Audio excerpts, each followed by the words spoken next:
आप सभी का स्वागत है आपके अपने चैनल आवर गाइड पर। आज हम इस वीडियो में जानेंगे किन्नर के बारे में, जिन्हें अक्सर लोग आम बोलचाल की भाषा में छक्का या हिजड़ा भी कहते हैं और इन लोगों को गिरी हुई नजरों से देखते हैं, जो सरासर गलत है। अक्सर इस समुदाय के लोगों को समाज में अलग समझा जाने लगता है, जबकि ये भी हमारे समाज का एक अभिन्न अंग है। आज हम इस वीडियो में किन्नर के बारे में सभी तथ्यों को जानेंगे और जानेंगे इनके जीवन के बारे में और इतिहास में किन्नरों का क्या योगदान रहा है और इनके सेक्सुअल पार्ट्स के बारे में भी समझेंगे। ऐसे लोगों को किन्नर या हिजड़ा कहते हैं जो लैंगिक रूप से न तो पुरुष होते हैं न ही स्त्रियां होती हैं। किन्नर लोग माता पिता नहीं बन सकते क्योंकि इनमें प्रजनन अंग रिप्रोडक्टिव ऑर्गन्स पूरी तरह से विकसित नहीं होता है। इनमें कुछ कैरेक्टर मेल वाले और कुछ कैरेक्टर फीमेल वाले होते हैं। आज के जमाने में इन्हें थर्ड जेंडर के नाम से भी जाना जाता है या इन्हें ट्रांसजेंडर भी कहते हैं। कुछ ही लोगों को यह बात पता होगी कि किन्नर एक जाति का नाम है जो हिमाचल के कन्नौर प्रदेश में रहती है। उनकी भाषा कन्नौरी है। लेकिन वहीं कुछ लोगों का मानना यह भी है कि हिजड़ा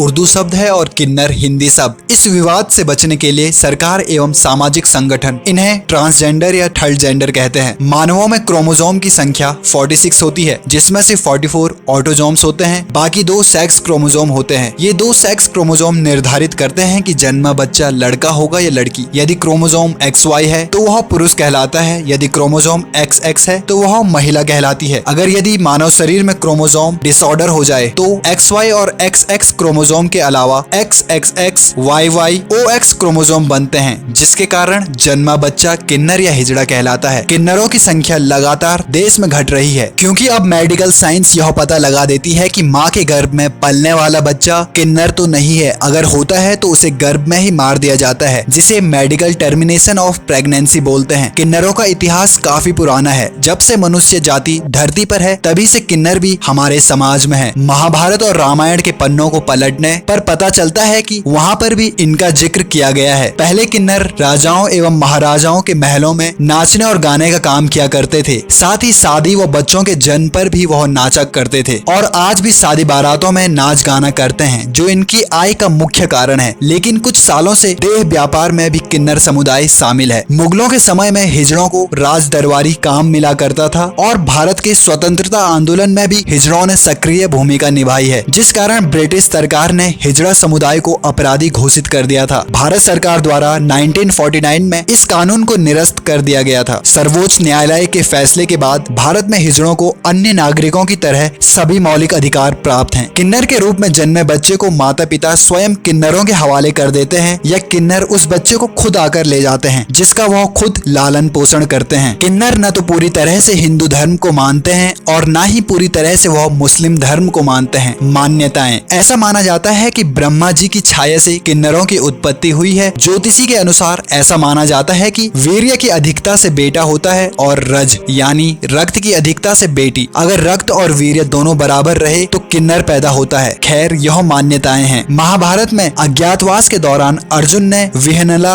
नाम के एक हिजड़े का रूप धारण किया था। उन्होंने उत्तरा को नृत्य और गाने की शिक्षा भी दी थी। किन्नर समुदाय खुद को मंगलमुखी मानते हैं, इसलिए ही ये लोग बस शादी, जन्म समारोह जैसे मंगलमयी कामों में ही भाग लेते हैं। मरने के बाद भी ये लोग मातम नहीं मनाते, बल्कि ये खुश होते हैं कि इस जन्म से पीछा छूट गया। किन्नर की दुआएं किसी भी व्यक्ति के बुरे समय को दूर कर सकती हैं। माना जाता है कि इन्हें भगवान श्री राम ने वनवास के बाद वरदान प्राप्त है। कहा जाता है कि इनसे एक सिक्का लेकर पर्स में रखने से धन की कमी दूर हो जाती है। यह समाज ऐसे लड़कों की तलाश में रहता है जो खूबसूरत हो, जिनकी चाल ढाल थोड़ी कोमल हो और ऊंचा उठने के ख्वाब देखते हो। यह समुदाय उनसे नजदीकियां बढ़ाता है और फिर समय आते ही उन्हें बछिया कर देता है। बछिया यानी उसके शरीर के हिस्से के उस अंग को काट देना जिससे वह व्यक्ति लड़का नहीं रहता। इस बात में कितनी सच्चाई है, फिलहाल इसके कोई पुख्ता सबूत नहीं है। किन्नर अपने आराध्य देव अरावल से साल में एक बार विवाह करते हैं। ये विवाह लेकिन मात्र एक दिन के लिए ही होता है। शादी के अगले ही दिन अरावल देवता की मौत हो जाती है और इनका वैवाहिक जीवन खत्म हो जाता है। 2014 से पहले इन्हें समाज में नहीं गिना जाता था, परंतु अब इन्हें भी समाज में गिना जाने लगा है। पर कई इलाकों में इनके साथ हुए बलात्कार को बलात्कार नहीं माना जाता। किन्नरों की बद्दुआ नहीं लेनी चाहिए, और बद्दुआ इसलिए नहीं लेनी चाहिए क्योंकि ये बचपन से लेकर बड़े होने तक दुखी ही रहते हैं। ऐसे में दुखी दिल की दुआ और बद्दुआ लगना स्वाभाविक है। किसी किन्नर की मौत के बाद किन्नर समुदाय एक हफ्ते तक भूखा रहता है। किन्नरों के बारे में अगर सबसे गुप्त कुछ रखा गया है तो वह है इनका अंतिम संस्कार। जब इनकी मौत होती है तो उसे कोई आम आदमी नहीं देख सकता। इसके पीछे की मान्यता ये है कि ऐसा करने से मरने वाला फिर अगले जन्म में किन्नर ही बन जाता है। इनकी शव यात्रा रात में निकाली जाती है। शव यात्रा निकालने से पहले शव को जूते और चप्पलों से पीटा जाता है। इनके शव को जलाया नहीं जाता बल्कि दफनाया जाता है। ये थे कुछ रोचक तथ्य किन्नर समाज से जुड़े हुए, जो अक्सर कभी न कभी हमारे विचार में जरूर आते हैं। हमें किसी भी जाति, धर्म या मनुष्य की प्रकृति पर भेदभाव नहीं करना चाहिए और यदि आपको कभी कोई किन्नर मिले तो उसे गिरी हुई संदेह भरी नजरों से न देखें। आई होप आपको वीडियो पसंद आई होगी, इन्फॉर्मेशन अच्छी लगी होगी और किन्नर समाज के बारे में जाना होगा। अगर इस वीडियो ने उस समाज के प्रति आपका नजरिया बदला हो तो हम समझेंगे कि हमारे वीडियो बनाने का मकसद पूरा हुआ है।